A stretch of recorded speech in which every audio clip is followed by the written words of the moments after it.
Bom, já estamos gravando aqui, então vamos lá, nossa live aí sobre a primeira parte de campo elétrico. Essencialmente, como eu falei, a definição de campo elétrico. Talvez a novidade seja introduzir não uma carga comum, mas um elemento diferencial de carga de que produz um elemento diferencial de campo elétrico. E aqui já começamos a fazer nessa aula, né, o caso do dipolo, que ainda é uma somatória, e uma quase integral que não deu certo ainda, uma linha de carga que resolvemos sem integral. Mas nos próximos problemas eu vou ter que começar a fazer a integração. Então começa a entrar aí esse ferramental matemático que vocês conhecem, cálculo, tá? Vamos botar ele em ação e aí a coisa fica muito mais bonita. Tá? Então resolve esses problemas ainda de maneira super elegante com essa concepção. Sempre lembrando que a disciplina nossa, que ainda é Física 2, nesse nível do Harvey, nós só trabalharemos com problemas simplificados, simétricos. Então, é uma maneira de... onde a matemática ainda é simples, essencialmente cálculo 1. Tá? Mas a ideia valeria para outras geometrias mais complexas, mais complicadas. Só teria que colocar uma matemática também mais sofisticada. Mas nós não vamos chegar nesse nível, só trabalhar com a parte de matemática mais simples, com duas integrais o tempo todo, basicamente. Tudo mais complicadinho, vai estar na cola e fica fácil. Então, olha lá, pessoal. Dúvidas sobre campo elétrico? Quem viu a aula aí, o que ficou em dúvida?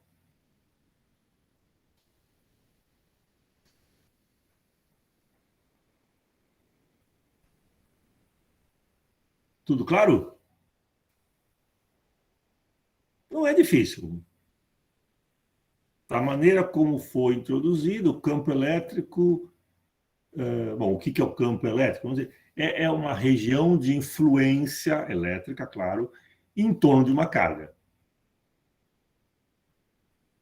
Tá? Então, tem dado uma carga Q qualquer, em torno dela, ela tem uma certa influência que, se outra carga aparecer nessa região de influência, essa outra carga sofre uma força, que pode ser atrativa ou repulsiva. É claro que, pelo princípio de ação e reação, se essa outra carga sofre uma força, tá? A carga que originou também sofre essa força. Então, é um par aí, ação e reação. A carga 1 atua na 2, a 2 atua na 1. Então, vamos botar a carga central fixa, rígida, e trazer uma outra, que a gente chama de carga de prova. Por que de prova? Nós vamos provar, nós vamos desafiar esse campo para ver qual a força que é exercida nessa carga. Tá? Mas aí vocês podem falar, peraí, mas se eu tenho uma carga Q fixa aqui, se eu trago uma outra carga, vamos dizer, Q, tem uma certa força. Se eu trago uma carga 2Q, tem o dobro de força. Uma carga 3Q, o triplo de força. Mas se você pensar qual que é a força por unidade de carga, ela é sempre a mesma. Quando eu coloquei Q, então vai dar, por unidade vai dar F sobre Q. Quando eu coloquei 2Q, vai dar 2F sobre 2Q. Quando eu coloquei uma de 3Q, 3F sobre 3Q. Então, essa relação F sobre Q é a nossa definição aqui, matemática, para o campo elétrico. Então, a partir da lei de Coulomb, a gente chega na definição de campo elétrico, que é a força por unidade de carga.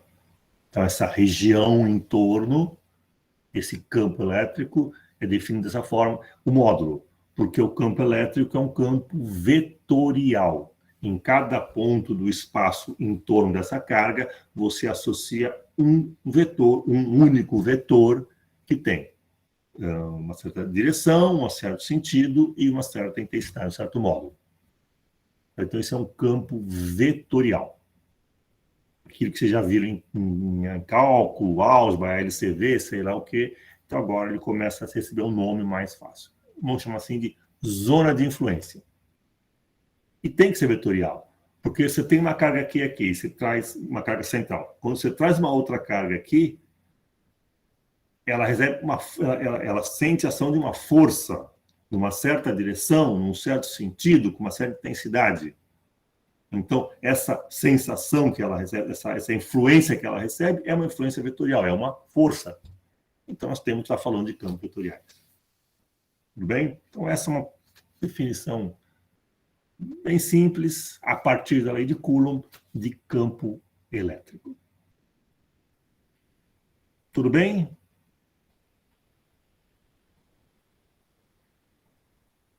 Alguma dúvida? Alguma outra? Deixa eu ver se tem algum conceito aqui.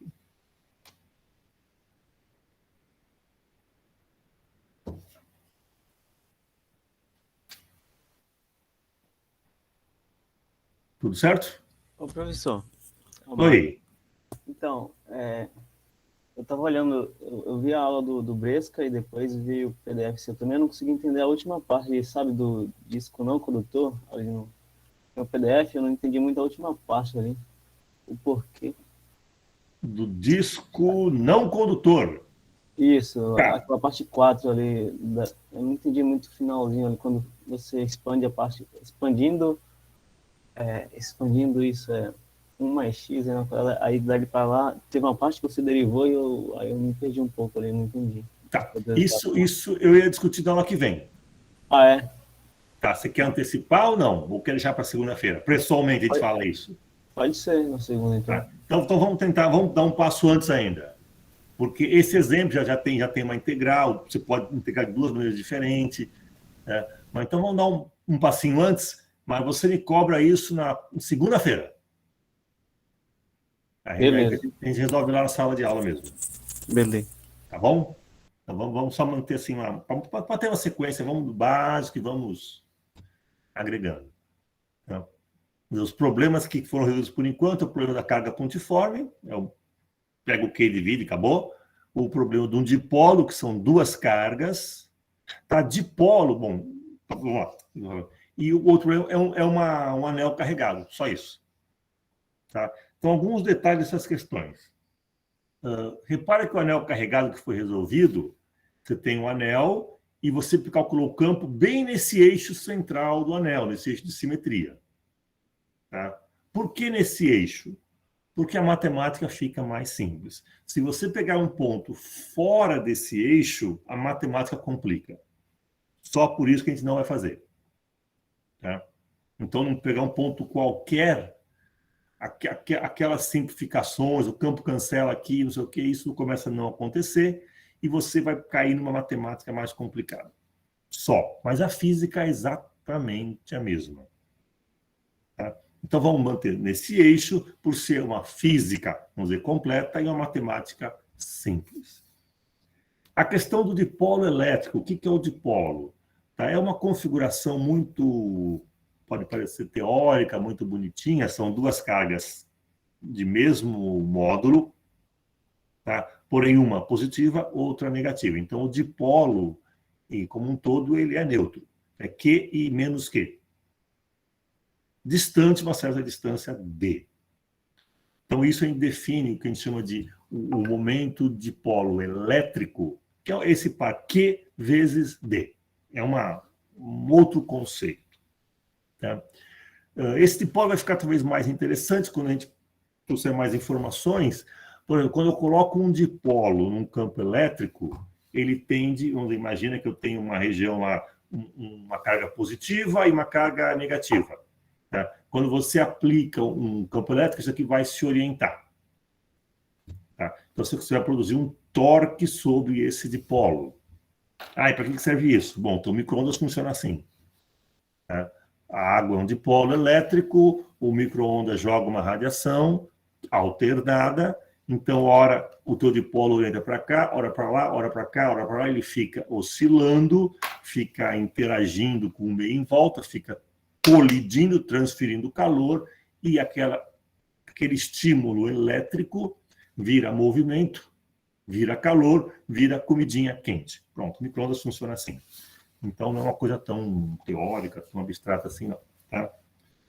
E vai ficar mais interessante quando a gente chegar lá na frente do magnetismo e vamos definir também, assim como nós temos um momento de dipolo elétrico, nós vamos ter também um momento de dipolo magnético. Tá? Que lá é um pouco diferente, porque lá você não tem, vamos dizer, aqui no mundo elétrico você tem cargas positivas e negativas, separadas. No mundo magnético você não tem um polo norte e um polo sul separados, eles não existem. Você não tem monopolos, como tem monocargas. Sempre estão em par. Então, no magnetismo, o dipolo é a entidade fundamental. E o que é o momento de dipolo magnético? Essencialmente é quão forte é um ímã. Quando você pega um ímã e coloca no campo magnético, ele se orienta. É assim que funciona uma bússola. Tá? Então, já estou adiantando uma certa simetria entre o dipolo elétrico e o dipolo magnético. Essa propriedade de orientação quando colocado em campos, seja numa bússola magnético, seja no forno de micro-ondas, no caso do elétrico. Tá? Então, esse dipolo elétrico não é uma mera, sei lá, uma coisa excêntrica do teórico. Não, não. É uma coisa que descreve tudo. Tá? A água, por exemplo, tem um momento de dipolo. Tá? Então, quando você tem aquela separação da carga do hidrogênio puxando elétrons e o hidrogênio soltando elétrons, assim, você tem, então, um ficou mais negativo, o outro ficou mais positivo ou menos negativo. Você tem um lado negativo e um lado positivo da molécula, e essa molécula consegue vibrar interagindo com campos elétricos. Tá? Muitas antenas, você tem justamente essas cargas se movendo. E assim emitem radiação. Então, você tem uma antena de dipolo. Provavelmente, não tenho certeza, o celular tem uma dessa. Então, são coisas práticas, não é simplesmente... Mas, nesse caso, é muito simples a teoria. São duas cargas, Q1 e Q2. E aí você vai usar o princípio da superposição. O campo elétrico, num certo ponto, é o campo gerado pela carga 1, mais soma vetorial, tá? Com o campo gerado pela carga 2. Soma os dois vetores, acabou. Tá? Nesse caso, em especial do dipolo elétrico resolvido, foi feita uma aproximaçãozinha aí que, olha, vamos supor que foi calculado no eixo principal, para dizer a verdade, então, no eixo que liga as duas cargas, para simplificar. E num ponto muito distante, para simplificar também. Mas isso exigiu uma expansão em série, uma estrutura matemática, uma ferramenta matemática que vocês viram lá em cálculo, tá? E que nos permite calcular uma coisa não tão radical. Por exemplo, uma coisa é você falar qual que é o campo elétrico no infinito. O infinito é zero, é tão longe que é zero. Mas muito longe não significa infinito. Então, como é que você vai diferenciar o muito longe do infinito? O infinito é o caso extremo. O muito longe, você consegue trabalhar em condições onde algumas variáveis tornam-se desprezíveis, mas não são zero. Então, você consegue escrever uma expressão, você expande em vários termos e toma o primeiro, no máximo o segundo termo. Foi o que vocês fizeram já em Física 1, quando calcularam a equação de um pêndulo simples e trocaram um seno de θ por um θ, simplesmente. E isso valia para oscilações pequenas, oscilações, vamos dizer, de pequena amplitude. Isso valeu lá na ótica, quando vocês viram aquelas leis da ótica, 1 sobre P mais 1 sobre P' igual não sei o quê. A ótica paraxial só funciona para raios muito próximos do eixo principal. Raio muito inclinado não funciona. Para o olho humano já não funciona mais a ótica do ensino médio.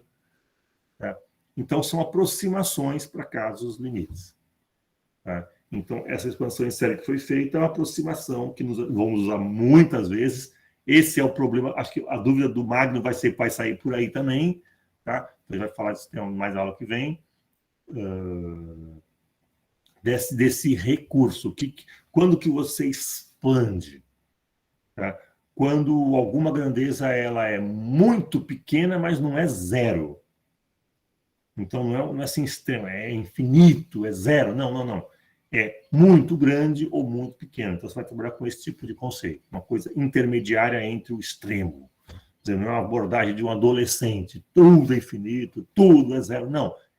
Já um pouquinho mais jovenzinho. Mas cabeça já mais no lugar. Então, não é tão radical assim. Tá? Nós vamos trabalhar, então, nessas condições. Tá bom? Então, por isso que nesse problema a gente vai expandir e mantendo sempre num eixo especial. Por quê? Para facilitar a conta. Só por isso. A física seria igual em qualquer ponto, mas a matemática não. A matemática ia mudar muito. Então, o que mais? Tem mais um conceito que eu acho super legal aí que tem que comentar. Quando aparece o elemento diferencial de carga. Vamos tentar ver se eu consigo fazer aqui uma coisa. Peraí, deixa eu ver se eu consigo compartilhar esse aqui. Espero que funcione.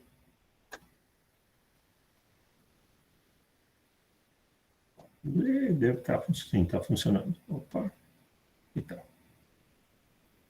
Então, se você tem duas cargas, Q1 e Q2, a uma distância R, vamos dizer, um R21 entre elas aqui,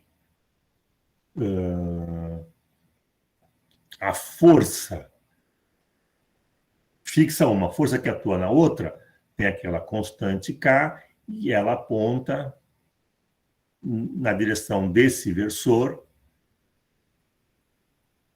dado por esse módulo. Então, aquela ideia, eu tenho uma carga aqui, que é uma carga, tem que ser pontual, mas aqui está meio grandinha, vai pontual, ponto 2, essa distância aqui é o meu R, então essa força, essas cargas têm uma força ou repulsiva ou atrativa com esse módulo.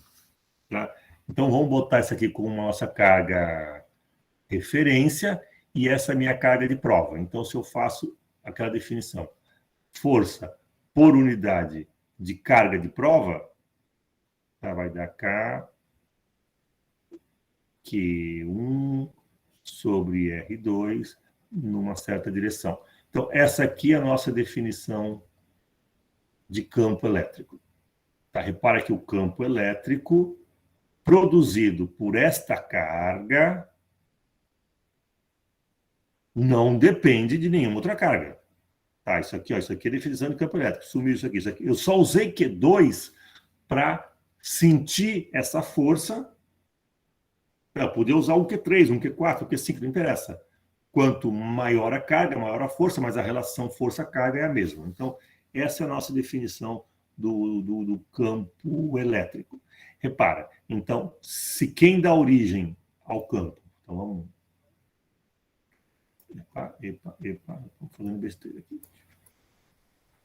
Então, vamos lá. Então, seja uma carga Q, tá? Ela, aqui em torno dela, ela produz uma influência elétrica. Essa influência pode ser calculada, pode ser calculada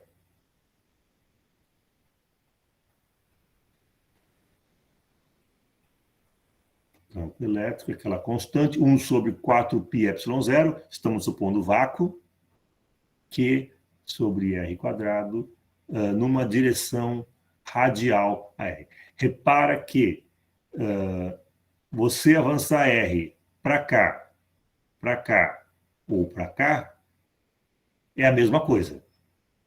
Tá? Então, esse campo ele tem uma simetria esférica. Tá? Imagine em 3D. Se você for em qualquer direção, esse campo é mesmo, ou seja, ele só depende desse raio aqui. Tudo bem?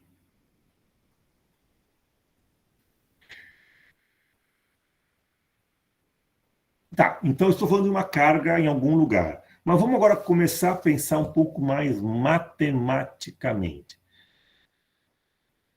Se eu tivesse um conjunto de cargas, vamos botar assim, número finito, 3, 4 cargas. O campo elétrico resultante, se eu tivesse 4 cargas, N cargas,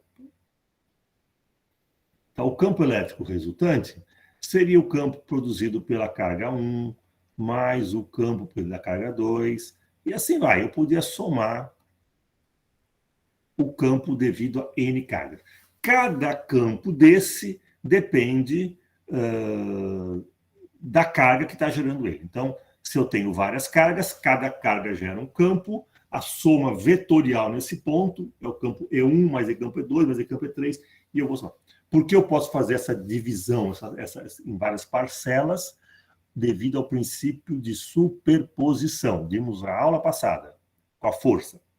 Como isso é força por carga, se vale para lá, vale para cá.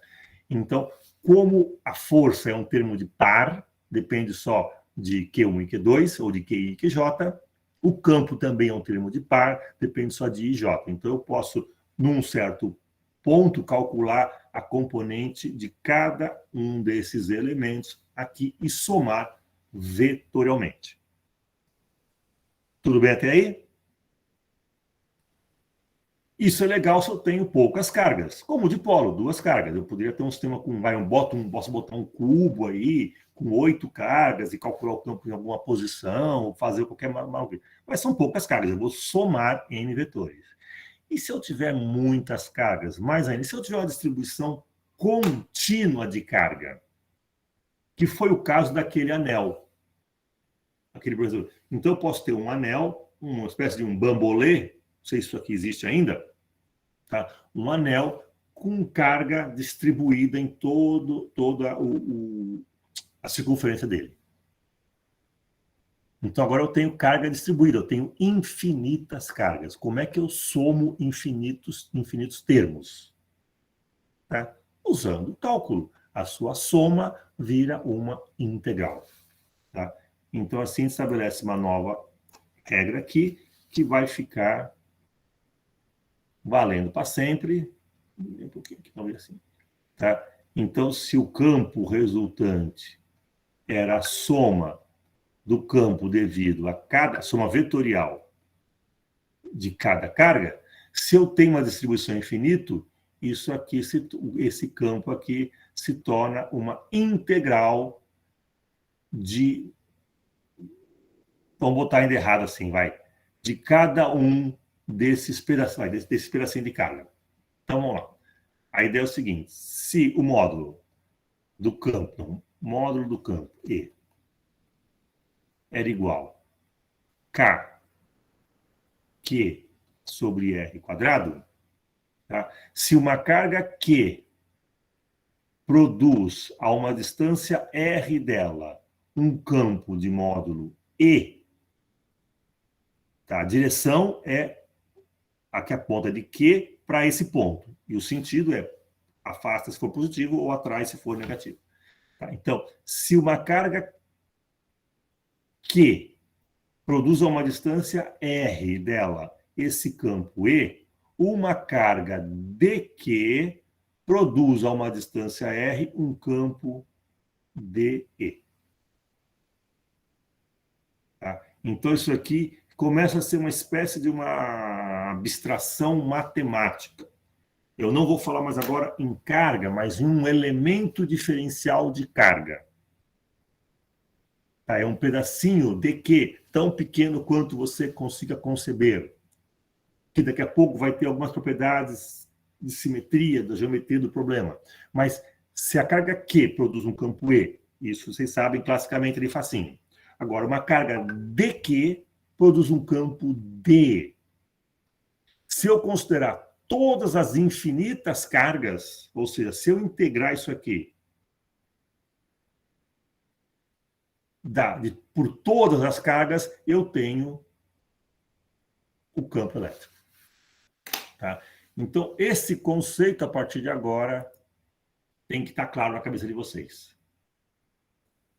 Tá? Então, da mesma forma que uma carga Q produzia um campo, produzia a uma distância R, um campo E, módulo E, tá? Que dependia de K, com aquela constante K, Q sobre a distância ao quadrado. Se uma carga Q produz um campo E, então uma carga dQ, um elemento diferencial de carga, produz um elemento diferencial de campo. Esse elemento diferencial, ele é uma coisa que é uma carga que vai representar as infinitas cargas de uma distribuição contínua. Se nós fizermos essa carga dQ passear ou percorrer toda a distribuição, e aí pode ser um anel, pode ser um disco, pode ser um fio, pode ser um plano, tá? Pode ser uma forma exótica também. Tá? Se a gente tiver esse elemento dQ percorrer toda a geometria do teu objeto, o que acontece? Cada posição dQ nessa geometria tem uma distância R ao ponto de interesse. Então, eu tenho uma distribuição aqui, eu quero nesse ponto. Então, o dQ que está aqui tem essa distância. O dQ que está aqui tem outra distância. O dQ que está aqui tem outra distância. Então, quando eu integro aquele DE, tá? Cada posição, ou seja, eu tenho nesse integrando algo que depende da posição. Se transformou, então, a minha integral dos dQs vai acabar se transformando numa integral em, por exemplo, dx ou dr, uma integral em posição. Se fosse, por exemplo, um fio, seria dx. Se fosse uma placa, seria, por exemplo, uma integral dupla, dx dy. Ou eu poderia explorar um pouco da simetria, poderia trabalhar em coordenadas polares ou esféricas, se for 3D. Se transformou num exemplo agora de resolver integral. Simples, dupla, tripla, não sei, mas resolver integral. Tá? Então, esse conceito, elemento de carga, produz elemento de campo. Porém, o elemento de carga está em algum lugar. Então, eu vou transformar elemento de carga em elemento de geometria. E vou integrar em toda a geometria. Porque quando eu transformo o meu dq num dx, por exemplo, existe uma relação entre eles. Quando eu integro em todos os x, eu estou considerando todas as cargas, porém eu estou calculando o campo total aqui. Então, esse raciocínio vamos usar agora até o final da disciplina. Elemento de carga gerando elemento de campo. Para integrar, eu pego um elemento, eu transformo isso em elemento de geometria. Daqui a pouquinho, um elemento de corrente vai gerar um elemento de campo magnético, que eu vou transformar esse elemento de corrente em um elemento de geometria, integrar a geometria e calcular o campo magnético final. A nossa lógica para os próximos 3 meses, pelo menos, será essa. Tá? Que é basicamente o cálculo 1 aplicado. Tá? Então, em termos de concepção matemática, não vamos fugir disso. Tá? Por isso que na aula que vem, então, eu vou resolver alguns problemas da lousa, que já estão resolvidos aqui, onde nós vamos usar esse conceito de expansão em série, de transformação de elemento de carga em elemento de geometria e integração. E rodar a manivela e passar um monte de conta agora sobre isso. O tempo todo vai ser a mesma lógica, usando 2 integrais apenas, praticamente a disciplina inteira. Vai, 3. Integral de dx. Pronto, é a terceira integral. E vai dar de qualquer coisa, vai dar qualquer coisa. Pronto, acabou. Por que isso assusta? Porque vocês têm medo de integral ainda, mas não deveriam ter. Vocês vão ver que aqui na física, elas são muito mais simples do que lá no cálculo. Então, quem sobreviveu a cálculo, aqui vai estar feliz. Que aqui vai ser moleza, vai ser muito mais fácil. Só que com algum sentido. É um campo elétrico, é uma força que está atuando, é algo que está acontecendo, está tomando choque, está faiscando.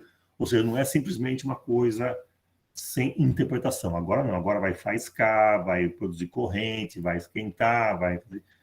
Então agora temos que interpretar fisicamente essas coisas. Então esse acho que é o maior desafio da disciplina Física 2. É pegar a matemática que vocês conhecem, pegar um problema que vocês conhecem, por enquanto, força coulombiana, juntar tudo e transformar em problemas interessantes, onde vocês sabem resolver, sabem a física do problema, agora precisa interpretar. E aí vão surgir fenômenos bem interessantes. E tendo a matemática ao nosso lado, a gente pode desenvolver um arcabouço conceitual um pouco mais sofisticado do que o ensino médio, óbvio. E assim vamos construindo a disciplina. Tudo bem? E agora o que vai fazer é resolver o problema, só isso. Só isso, não, mas muito disso. Tá?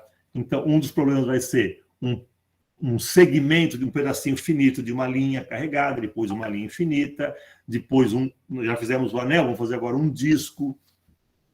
E aí vai entrar uma sutileza, se ele é condutor, se ele não é, um plano, sempre evitando bordas, evitando alguns limites que complicariam a matemática. A gente fala isso na aula que vem, quando estiver lá resolvendo isso na lousa. Tá, essa é uma aula que poderia ser feita num modelo híbrido. Tá, vocês só acompanhar. Mas eu acho que nesse primeiro contato com essa matemática, eu prefiro fazer pessoalmente. Para que a gente consiga visualizar essas coisas acontecendo e mostrar que elas são muito mais simples do que parece. A matemática não deve nos assustar. Muito pelo contrário, aqui ela está até simplificada demais. Então é uma aula para perder o medo, para entender como é que funciona a coisa e rodar a manivela e vamos embora. Descansar é fácil. Tudo bem? Então, na aula que foi vista lá da Universo, vocês viram um dipolo, duas cargas, surgiu uma expansão lá, mas uma condição de estar longe, mas não estar lá no infinito, e uma linha que já permitiu brincar com simetria. Nossa, se o campo aqui é assim, o campo é assim, então não tem componente horizontal, só tem componente vertical. Opa, olha que dica boa. Tá? Porque por causa da simetria, porque está no eixo principal. Se estivesse fora do eixo, não seria tão fácil assim. E acabou sendo uma integral super simples. Tá? Então agora nós vamos começar a trabalhar com esse tipo de conceito. Tudo bem?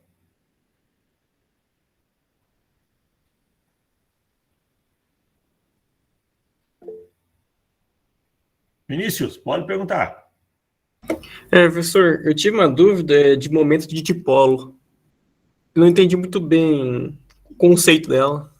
É uma definição, vamos dizer assim, funcional.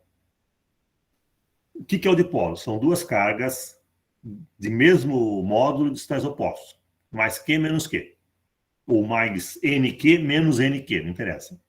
Mesma carga em módulo, porém sinais opostos. A uma distância D qualquer. Esse pacotinho, duas cargas com uma certa distância, tá? Funciona na prática como se fosse uma entidade, como se fosse uma coisa única. Tá? A ação disso não depende exatamente, não depende só da carga nem só da distância, mas costuma depender do Q e do D.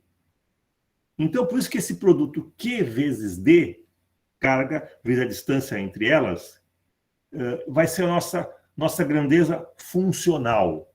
É aquilo que, quando você quer interpretar, como é que esse sistema vai reagir ao campo elétrico? Qual que é o dipolo elétrico dele? O dipolo é tanto, então tá bom. Repara que eu não quero nem saber qual que é o Q, nem qual a distância D, mas qual que é o produto Q vezes D. Eu poderia ter um dipolo com mais carga, porém com um D menor, ou com menos carga e um D maior, e eles eletricamente responderiam da mesma maneira. Então, essa grandeza, essa estrutura de polo magnético tem uma propriedade chamada momento de dipolo magnético, que é a propriedade que, vamos dizer assim, funcional. Conhecendo ela, você sabe o que vai acontecer em termos elétricos. Tá? E nós podemos falar tanto de uma molécula diatômica, tá? Duas bolinhas ligadas, ou duas galáxias, em termos de carga, se você quiser trabalhar com isso. Tá? vamos dizer, você pode trabalhar com uma proteína, que é um monte de carga, tentando imaginá-la como um dipolo. Uma molécula complexa como um dipolo. Ou uma molécula diatômica, pronto. Uma molécula monoatômica, um átomo não tem sentido, tem que ser dois. Tá? A molécula de água é um exemplo. Então, é uma definição funcional, porque esse dipolo tem uma orientação espacial. Então, lá que eu comentou naquela questão do dipolo, olha, seja um dipolo onde um vetor P aponta da carga negativa para a positiva. Esse vetor se orienta em função de um campo elétrico. Tá? E é por isso, vamos dizer, essa orientação, essa mudança de posição no espaço, devido à ação de um campo elétrico num dipolo, então como que o dipolo reage, tá? É o que está por trás do forno de micro-ondas, por exemplo. Tá? Você vai mover águas, em outras palavras, mover dipolo elétrico da molécula de água, e nesse movimento ela colide, produz calor e aquece. Tá? Repara, água porque eu estou usando uma frequência, a tua válvula do micro-ondas tem uma frequência para excitar dipolos da água. Eu poderia ter outra substância, outro dipolo, e eu usar uma outra válvula. O efeito seria o mesmo. Tá? Então, o dipolo pode ser uma coisa abstrata, mas não é. Ele é uma coisa funcional. No mundo magnético é um pouquinho mais tranquilo. Como no mundo magnético você não tem os monopolos, você tem um ímã, por exemplo, um bloco imantado. Esse ímã se orienta como uma bússola, e ninguém acha estranho isso. Uma agulha imantada se orientou por causa do campo magnético da Terra, está lá a bússola. Isso é normal, isso vocês já viram, isso, vamos dizer, a navegação usou muito esse recurso, usa ainda. Tá? E é natural. Como que eu chamo esta propriedade magnética de um ímã? Momento de dipolo magnético. Ou seja, é isso que é a parte funcional no magnetismo. Esse momento de dipolo vai se orientar. Tá? Se você quiser complicar um pouco, complicar não, mas por exemplo, como é que funciona uma imagem aí por ressonância magnética nuclear? Você orienta momentos de dipolo magnético, os tais dos spins. O spin tem essa propriedade magnética, que você caracteriza por um momento de dipolo magnético. E eles se orientam. E essa orientação, esse jogo, tem mais umas coisinhas aí, acaba produzindo a imagem que você tem na ressonância. Então, o momento de dipolo elétrico ou magnético é uma grandeza que eu chamaria de funcional. No caso do elétrico, é bem fácil calcular, é Q vezes D. E esse par Q vezes D, que na nossa matemática vai mostrar quanto de efeito aconteceu. Tá? Então, é uma definição. Assim como talvez aconteceu na mecânica, quando você viu momento linear. M vezes V, quantidade de movimento. Massa você sabia muito bem o que era. V, você sabe muito bem o que é. Agora, M vezes V, que troço que é esse? É uma propriedade que eu chamo de funcional. Na colisão, esse P pode ser crítico, pode se conserva. Aí. Então, é uma grandeza que eu chamo assim de funcional. Você conhece a massa muito bem, conhece a velocidade muito bem, mas o produto MV, que troço que é isso? Não é uma coisa, é vamos dizer, uma propriedade que eu chamo de funcional. Que não é só massa, não é só velocidade. É os dois. São os dois. Que você vai usar essa coisa funcional para analisar, por exemplo, uma colisão. Tá? Então, o dipolo são duas cargas a uma certa distância. Mas isso funciona como se fosse algo, uma outra entidade funcional, P, cujo módulo é Q vezes D, que é um vetor, para a verdade, que aponta da carga negativa para a carga positiva. Tá? Então, é talvez uma pequena abstração que você nunca se incomodou quando pegou uma bússola, e que demorou um pouquinho, mas acabou entendendo lá nesse exemplo, por exemplo, da mecânica, do momento de quantidade de movimento, momento linear. E o angular é um pouquinho mais louco ainda, quando você bota para girar. Então, são construções um pouquinho, vamos dizer assim, abstratas, porque não é o objeto, é uma construção, porém que são funcionais. A conservação do momento linear, a conservação do momento angular, a interação com um sistema com essa característica, isso é o lado funcional da coisa. Tá? Então, esse conceito acaba sendo importante porque é ele que descreve o funcionamento, a ação de algo. No caso elétrico, moleza, carga vezes distância. No caso magnético, eu não sei o que é, porque eu não tenho monopolo, eu não tenho o equivalente a uma carga magnética, eu também não tenho, então eu não tenho duas cargas magnéticas distantes de uma distância d. Esse conceito não existe. Lá vem direto o ímã. O ímã funciona. O ímã, quão forte é o ímã? Força do ímã, isso você quer falar como força do ímã, tá? No fundo é qual que é o momento de polo magnético do ímã. Quanto que ele interage com a Terra para poder mover a bússola. É uma grandeza funcional. Tudo bem? Então, a principal função dela é direção mesmo? Ela te descreve a questão vetorial. Ela tem, então, um módulo, uma direção e um sentido. Tá? Por quê? Porque esse alinhamento do dipolo em frente ao campo elétrico, você tem um campo elétrico apontando para cima e um dipolo aqui. Existe um ângulo entre o campo elétrico e o dipolo. Esse ângulo vai tender a zero quando ele se alinha. Então, como é que eu descrevo isso? Vetorialmente. Vetor do campo, vetor de polo. Então, vetor de polo significa que ele tem que ter um módulo, Q vezes D, uma direção nessa linha que une as cargas, sentido da negativa para a positiva. Quando ele se move, esse ângulo muda. Ou seja, o módulo é o mesmo, porém a direção e sentido vão sendo alterados. Tá? Então você precisa de uma grandeza vetorial para descrever isso. E o módulo delas, o que ele nos diz, assim? O que o módulo diz? Entendi.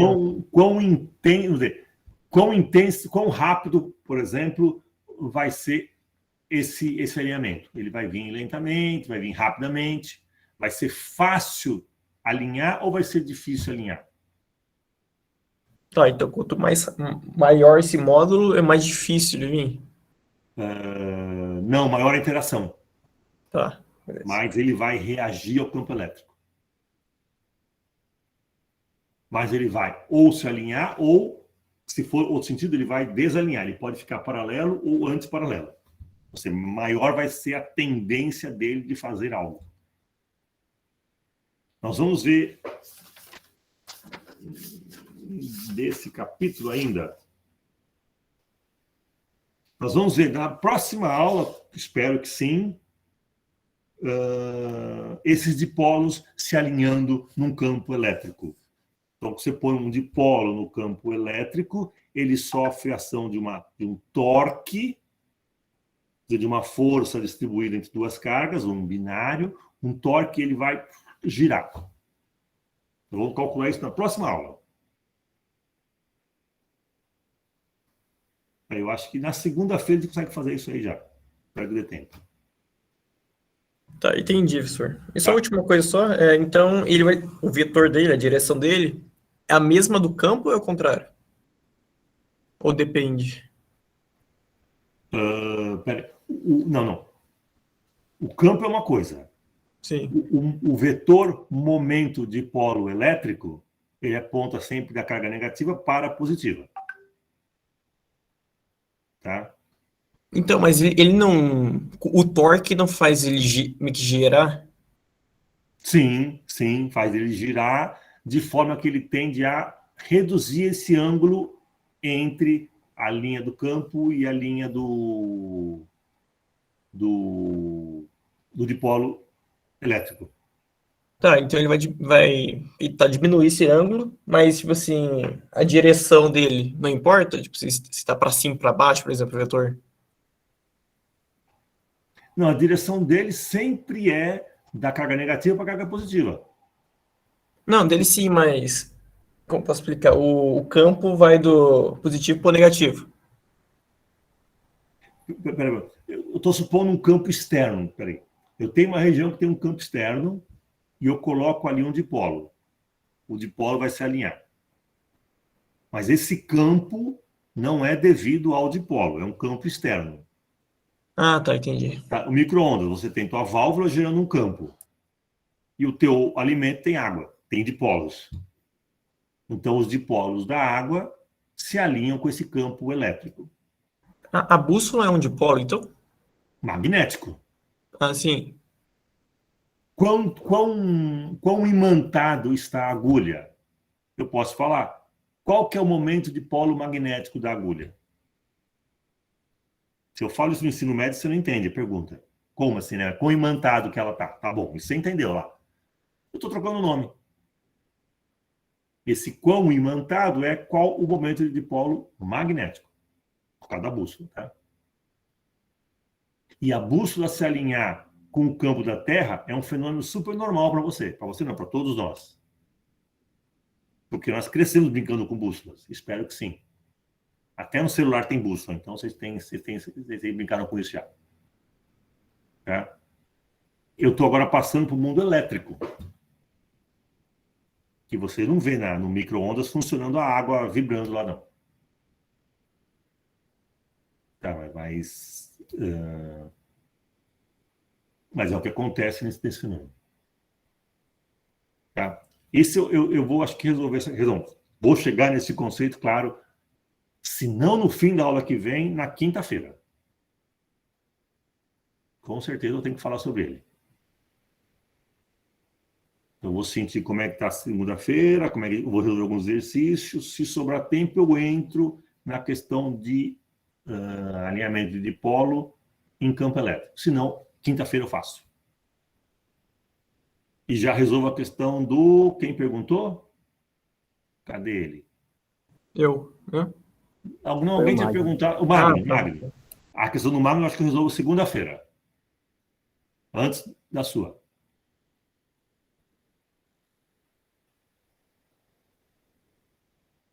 Tudo bem?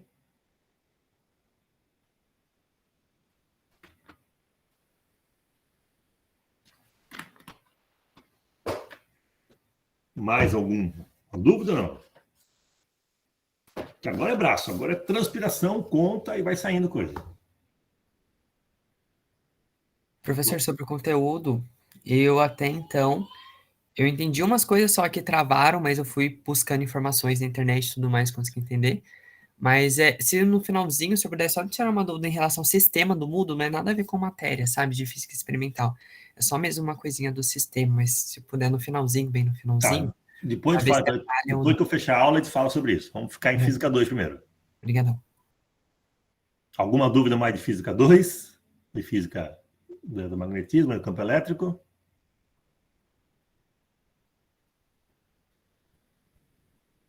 Se nada mais, então nos veremos segunda-feira, 8h20, lá na sala presencial.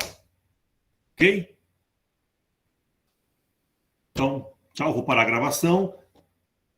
Deixa eu parar aqui, ó, stop record.